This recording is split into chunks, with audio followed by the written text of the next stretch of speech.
Hello, welcome to Oxford Heirlooms. In this video, we're going to sew the 4 buttonholes. The pattern actually calls for the buttonholes to be sewn last, but I find that my buttonholes turn out a lot nicer if I sew the buttonholes when the fabric is as flat as possible. So adding the ruffle along the outside edge and having the entredeaux and gathered lace neckband it will add bulk that I don't want to have to deal with. Okay, so I have marked the positions of my buttonholes, and I'm going to be using this Singer vintage buttonholer attachment because it makes little beautiful heirloom buttonholes that I like.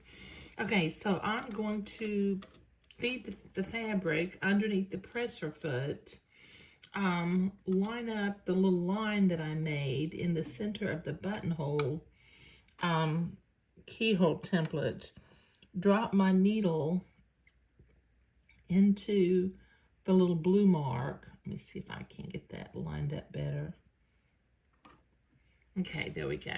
And I'll drop my presser foot. And then I can sew the first of the buttonholes.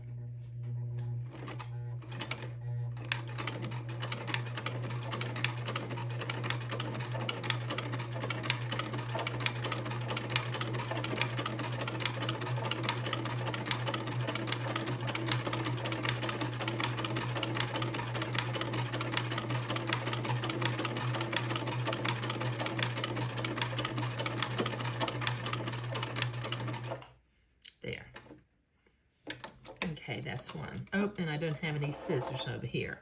I'll have to stop the video for just a minute and get the scissors. But that buttonhole turns out real sweet, and I've left enough room to sew my ruffle on at the bottom of the bib collar. So let me go get my scissors, and I'll be right back.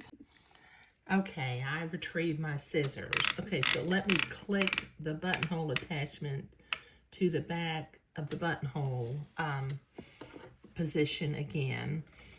Feed the fabric back through.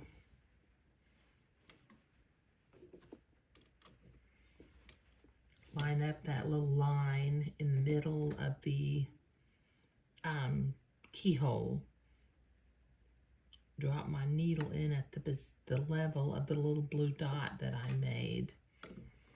Drop my presser foot and make the next buttonhole.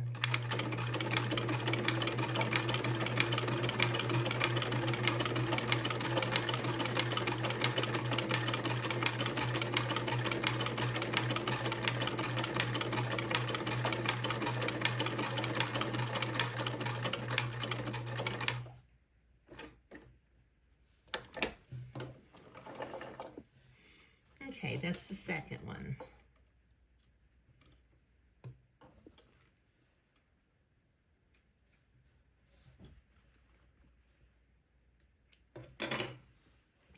Okay, now I need to go through this process again 2 more times to make the other 2 buttonholes. So I'll be right back when I finish those. Okay, we have 4 perfectly beautiful little buttonholes that are evenly spaced and evenly positioned along the edge of the fabric. Okay, now I've been to the ironing board to press in order for my friction erasable pin mark to disappear. A little bit later, I'll use some distilled water in my little spray bottle to get rid of the little blue dots, but I'm not too worried about that. But this turned out really nice, didn't it? Okay, now in the next video, we'll make the gathered lace and entredeaux neckband and put that on because I think I want to do that before I put the ruffle on. So I'll put the ruffle on last. Well, not last. It'll be, I'll put the ruffle on after I sew the gathered lace and entredeaux neckband to the bib. Okay, but thank you.